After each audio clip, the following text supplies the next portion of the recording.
536장 찬양하면서 오늘 하루 시작합니다. 536장입니다.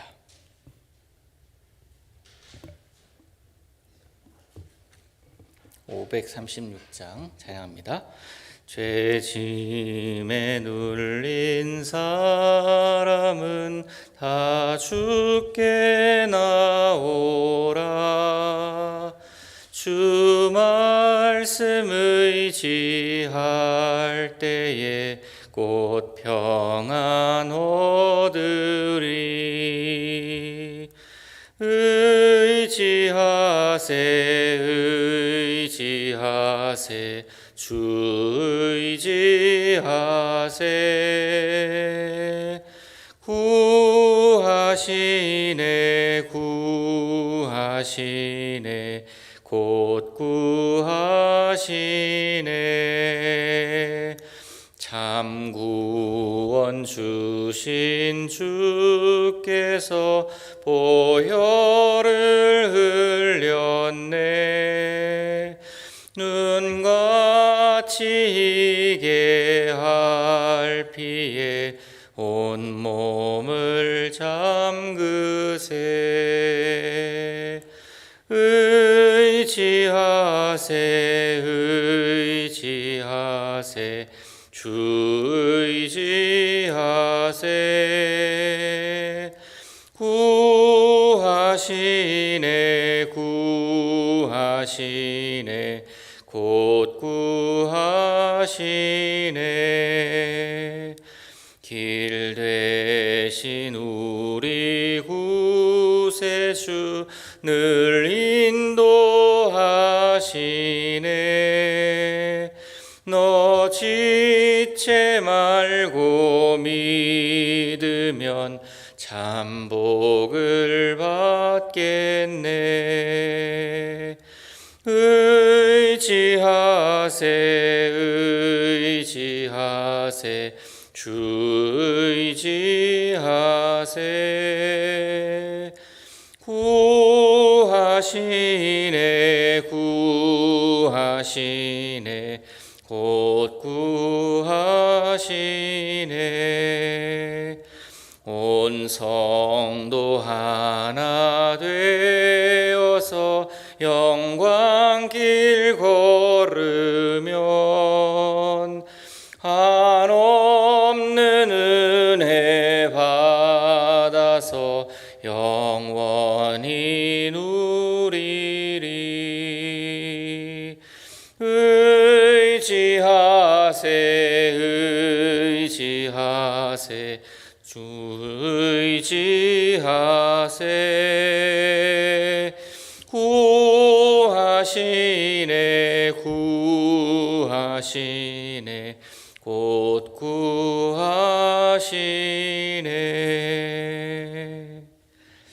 아멘. 오늘도 우리 주님 의지하십시다. 레위기 21장 갑니다. 10절에서 레위기 21장 10절에서 우리 마지막 24절까지 보겠습니다. 구약성경 제가 가진 성경 179면 레위기 21장 10절에서 24절입니다. 제가 먼저 10절 읽겠습니다. 자기 형제 중 관유로 부음을 받고 위임되어 그 예복을 입은 대제사장은 그의 머리를 풀지 말며 그의 옷을 찢지 말며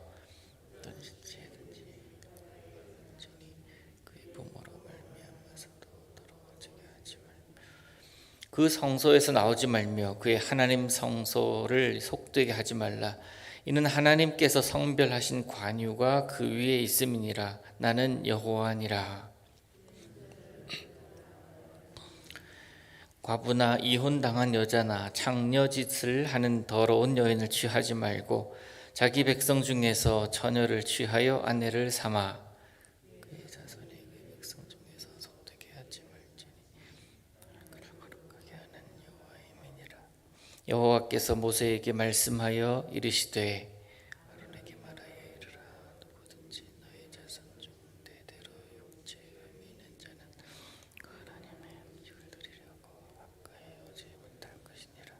누구든지 흠이 있는 자는 가까이 하지 못할지니 곧 맹인이나 다리 저는 자나 호가 불완전한 자나 지체가 더한 자나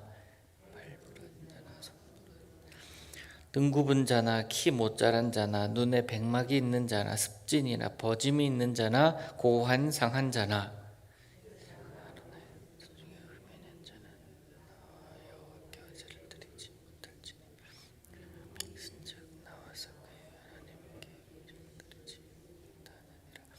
그는 그의 하나님의 음식이 지성물이든지 성물이든지 먹을 것이나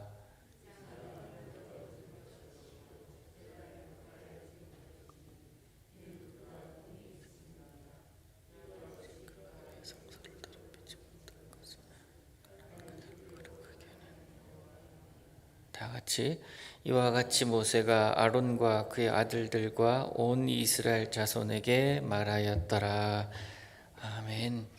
우리가 지난 한 주간 동안에 고난 주간의 그 여정, 예수님의 여정을 따라가는 특별한 날을 보냈었습니다. 그래서 레위기 버전으로 돌아오는 것이 필요합니다. 좀 생소한 말씀 같이 느껴지겠지만 모두를 바꾸시기를 바랍니다. 특별함이 주시는 은혜도 있지만 평범함이 일상이 주는 은혜도 우리에게 분명히 있죠. 자, 제사장의 규례 두 번째 시간이에요. 첫 번째 시간에 어떤 말씀했을까요? 첫 번째 시간 제사장 이런 자여야 한다. 제사장은 이러해야 한다. 이러하면 안 된다라는 그 규례가 있었고요. 오늘도 그것에 대한 연속 이야기인데 특별히 대제사장에 관한 규례도 상당 부분 포함이 되어 있습니다. 제사장이란 그리고 대제사장이란 하나님 앞에서 또 이스라엘 백성 앞에서 어떻게 해야 하나, 어떤 자여야 하나라는 자격을 지금 이야기를 하고 있습니다. 예배당이나 교회를 섬기는 것이나 사회생활을 하는 것이나 또 국민을 섬기는 정치인들이나 마찬가지로 그 가지고 있는 직무가 클수록 책임이 큰 것은 당연합니다. 책임의식 없이 왕관을 쓰는 것은 안 되는 일이잖아요. 나도 부모 입장에서도 그렇고 누군가의 앞에 선 입장에서도 그렇고 누군가와 더불어 살아갈 때에 내가 어느 한 영역을 맡았을 때 그 영역을 감당해야 되는 사람의 입장에서도 그렇고 책임감이 없이는 그 일을 감당할 수가 없는 것 아니겠습니까? 오늘 이스라엘 백성들을 앞에 세우신 이 제사장들, 특별히 대제사장 이들은 이스라엘 백성으로 하여금 하나님 앞으로 나아가게 하는 어마어마한 역할을 하는 자들입니다. 그래서 이들을 통해서 그들이 하나님 앞으로 이스라엘 백성들이 하나님 앞으로 나아가게 하는 그런 통로 역할을 하기 때문에 더더욱 하나님은 이들에게 더 철저한, 더 엄격한, 그래서 더 큰 책임을 부여해주고 계십니다. 더 큰 거룩함과 더 큰 성결함을 하나님은 요구하고 계신다라는 거예요. 이건 오늘날도 마찬가지입니다. 영적 지도자뿐만 아니라 사회의 리더들, 가정의 리더들 모두에게 있어서 동일하게 적용되어야 되기 때문에 어디에 서 있든지 간에 우리는 거룩함과 성결함, 이것이 우리들의 체질이 되어야 된다라는 말씀을 먼저 드리고요. 대제사장은 직접적으로 이야기를 합니다. 너는 외모도 이래야 한다라는 거예요. 머리를 풀거나 옷을 찢지 말고 또 특별히 어떠한 시체이든지 가까이 하지 마라. 어떠한 죽은 것이든지 가까이 하지 말라. 심지어는 이 제사장 같은 경우는 직계 가족의 죽음은 예외였어요. 지난 시간에 우리가 보았지만 직계 가족의 부모님 이 부분이 예외였는데 그것과는 달리 대제사장은 부모로 말미암아서도 예외가 없었습니다. 그에게 주어진 직무가 크기 때문에 그렇습니다. 그리고 그는 더 이상 한 가족의 일원이라기보다는 온 이스라엘 백성의 중심에 있기 때문에 그래서 저희 부모님도 그러고 예전에 자식이 신학을 한다 그러고 하나님의 일을 하려 한다 그러면 더 이상 내 자식 아니다. 너는 하나님께 드린 바 되었기 때문에 거기에만 집중하라는 이야기를 하시기도 하시거든요. 직무가 크기 때문에 맡은 일이 하나님께서 기뻐하시고 하나님이 원하시는 일을 행하는 자이기 때문에 그렇습니다. 그리고 또한 그는 하나님의 성서를 욕되게 해서는 안 되었는데, 대제사장은 과부나 이혼당한 여자나 장녀짓을 하는 여인을 취하지 말라, 오직 순결한 처녀를 아내로 맞이해라 라고 이야기를 합니다. 이혼을 당했다라는 것은 지금으로 말하면 그것이 어떻게 보면은 흠이 되지 않는 이야기임에도 불구하고 이렇게 적어놓은 이유는, 그때 당시에 이혼의 이유는 하나였어요. 간음이었습니다. 그러기에 그가 대제사장의 이 결혼 상대자는 반드시 처녀여야 한다라는 이야기를 하고 있고요. 대제사장은, 또한 제사장은 말씀드렸다시피 계속 반복이에요. 거룩한 통로로 쓰임받는 자였기 때문에 생활적인 면에서도 마찬가지로 자신이 어떤 자인지를 잊어서는 안 되고 그 정체성을 내려놓으면 안 되었다라는 거예요. 그래서 육체적으로나 도덕적으로나 결함이 없이 온전할 것을 우리 하나님은 명하시고 있습니다. 또 구약시대의 이 제사장의 자격이 어떻습니까? 또 까다로워요. 신체적으로도 그렇고 흠이 있는 사람은 제사장이 될 수 없었습니다. 물론 신체적인 것은 상징적인 것으로 볼 수도 있는데요, 거룩하신 하나님의 일을 행하는 자이기 때문에, 또 제사를 드리러 오는 사람들의 제물, 그 제물은 흠이 없는 제물들이었거든요. 흠이 있는 제물을 드릴 수는 없었잖아요. 흠이 없는 제물을 흠이 있는 자가 받을 수는 없기 때문에, 그래서 제사장 역시도 흠이 없어야 된다라고 하나님은 요구하십니다. 그런데 이럴 수가 있을까? 여러분 생각해 보세요. 이 제사장도 사람 아닙니까? 과연 이럴 수가 있었을까? 그가 아무리 흠이 없고 아무리 온전하고 거룩하다 할지라도 인간이기에 불완전할 수밖에 없고, 모르겠습니다. 이스라엘 백성들은 모를지라도 그는 알잖아요. 자기 스스로는 알잖아요. 난 이렇게 불완전한 사람이다라는 것 알지 않습니까? 그 인정할 수밖에 없을 건 아니에요. 오늘날도 그렇습니다. 우리가 흠이 없어서 주님 앞에 나올 수 있는 건 아니잖아요. 우리도 여전히 흠이 있고 온전하지 못하고 거룩하지 못하고 그렇게 살아가는 우리들인데, 그럼에도 불구하고 우리는 예배하러 나옵니다. 우리가 온전하다라는 반증은 결코 아니에요. 나오기 때문에 우리는 온전할 수 있다라는 것이 아니라 온전해야 나올 수 있는 건데, 그러면 어떻게 우리가 나오게 되었습니까? 예수 그리스도 보혈이죠. 온전한 제사는 예수님만이 가능합니다. 온전함은 주님만이 가능해요. 대제사장이라고 해서 아무리 거룩한 성의를 입고 그렇게 백성들 앞에 선다 할지라도, 그 온전함이, 그 옷이 온전하다 할지라도 내 몸은 가려져 있기 때문에 모르는 것 아닙니까? 그래서 주님 의지하고, 그래서 하나님 의지하면서 살아가야 되는 것이 바로 오늘날 예수 믿는 사람들의 모습인 줄로 믿습니다. 온전한 제사는 주님만이 가능합니다. 주님으로 인해서만 가능합니다. 예수님께서 온전한 우리의 대제사장이시고 하나님께 완전한 제사를 드릴 수 있기 때문에 우리는 단지 그를 의지하고 제사하며 그를 의지하며 하루하루 살아가는 그런 사람들 뿐이다라는 사실을 오늘 이 본문을 통해서도 잊지 말아야 할 것입니다. 대제사장의 규례, 제사장의 규례, 이러한 것들 그들만의 이야기라고 할 수 있습니다. 그러나 내가 제사 드리는, 내가 예배하는 한 사람으로서 나는 그런 어떤 모습으로 살아가는가? 나는 과연 거룩함을 유지하려고 노력하는가? 나는 그리스도인으로 오늘도 살기 위해선 어떠한 내려놓음이 필요하고 어떤 유지가 필요한가? 그것을 기도하시면서 고민해 보시기를 바랍니다. 우리는 그 이름 의지하면서밖에 하나님 앞으로 나갈 수가 없는 자들이기 때문에 그렇습니다. 스펄전 목사님의 설교 내용을 어제 좀 쭉 읽어봤는데 이런 내용이 있어서 여러분에게 좀 전달합니다. 예수님은 그 몸과 영혼에 오염이 없으신 분이십니다. 완전하신 분이시다라는 거예요. 말씀처럼 야심이나 이기심, 죄의 흔적을 조금도 찾아볼 수 없습니다. 예수님은 본성과 동기와 행위 모든 면이 온전하신 분이십니다.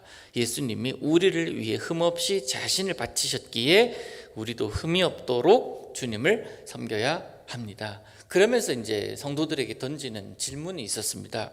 당신은 당신의 시간 중에서 황금 시간을, 당신의 기술 중에서 최상의 것을, 당신의 생각 중에서 가장 좋은 것을 주님께 드리고자 노력합니까? 나에게 있어서의 최상을 주님께 드리려고 노력하는지, 나에게 던지는 질문이에요. 하나님이 나의 최고이고 나의 최선이고 나의 온전하심이고 나의 모든 것이라고 고백을 한다면, 그렇다면 나는 그를 따르기 위하여 무엇을 드리고 있는가? 무엇을 드리고자 하는가? 나의 최상의 것을, 가장 좋은 것을 주님께 드리기를 원합니다 하는 고백이 여러분에게 있기를 원합니다. 오늘도 우리가 기도해야 될 것은 이것입니다. 우리 연약함을 아시는 주님, 내가 주님으로 인하여 온전케 되기를 원합니다. 제사장이 마땅히 이 기도를 해야 될 것입니다. 제가 그러해야 하고요. 그래서 여러분 저를 위해서 기도해 주실 때 다른 것 말고 주님, 저가 온전케 하옵소서, 그 기도만 해주시기를 부탁드리고, 또 제사장으로 살아가야 될 여러분 스스로를 위해서도 기도하시기를 바랍니다. 세상의 때가 너무나 많은 이런 하루하루를 우리는 살아가지 않습니까? 그 때가 나도 모르게 자꾸 나에게 다가옵니다. 자꾸 세상은 나를 때묻히려고 합니다. 그럴 때일수록 참 좋은 그리스도인으로 살아가시기를 부탁드리고, 또 예수 그리스도의 힘으로 오늘도 승리하시기를 우리 주님 이름으로 축복합니다. 기도합니다. 하나님 아버지, 오늘도 연약한 우리들의 모습임을 고백합니다. 십자가의 공로가 아니면 우리가 설 수 없는 불완전한 존재임 또한 고백합니다. 주님, 주님으로 인하여 의인되었고 주님으로 인하여 정결케 된 우리들의 모습을 오늘도 말씀으로 유지하게 하시고 주의 능력으로 오늘도 살 수 있도록, 그래서 능히 이기고도 남을 수 있도록 우리와 함께하여 주옵소서. 예수 그리스도의 그 십자가의 공로로 인하여 오늘도 노래하기를 원합니다. 삶에서 나타내는 모든 상황들이 하나님 보시기에 참 좋은 모습들로 나타나게 하시고, 하나님께서 원하시는 참된 그리스도인으로 오늘도 살아낼 수 있도록 주님, 우리와 함께하여 주옵소서. 이 아침에 기도하러 나온 사랑하는 주의 권속들 기억하시며 이들의 간구와 삶의 자리에 깊숙이 임재하셔서 이들과 동행하시는 하나님을 오늘도 느끼고 경험하는 복된 날 되게 하여 주옵소서. 예수님의 이름으로 기도하옵나이다. 아멘. 하늘에 계신 우리 아버지여, 이름이 거룩히 여김을 받으시오며 나라의 임하옵시며 뜻이 하늘에서 이룬 것 같이 땅에서도 이루어지이다. 오늘날 우리에게 일용할 양식을 주옵시고 우리가 우리에게 죄 지은 자를 사하여 준 것 같이 우리 죄를 사하여 주옵시고 우리를 시험에 들게 하지 마옵시고 다만 악에서 구하옵소서. 대개 나라와 권세와 영광이 아버지께 영원히 있사옵나이다. 아멘.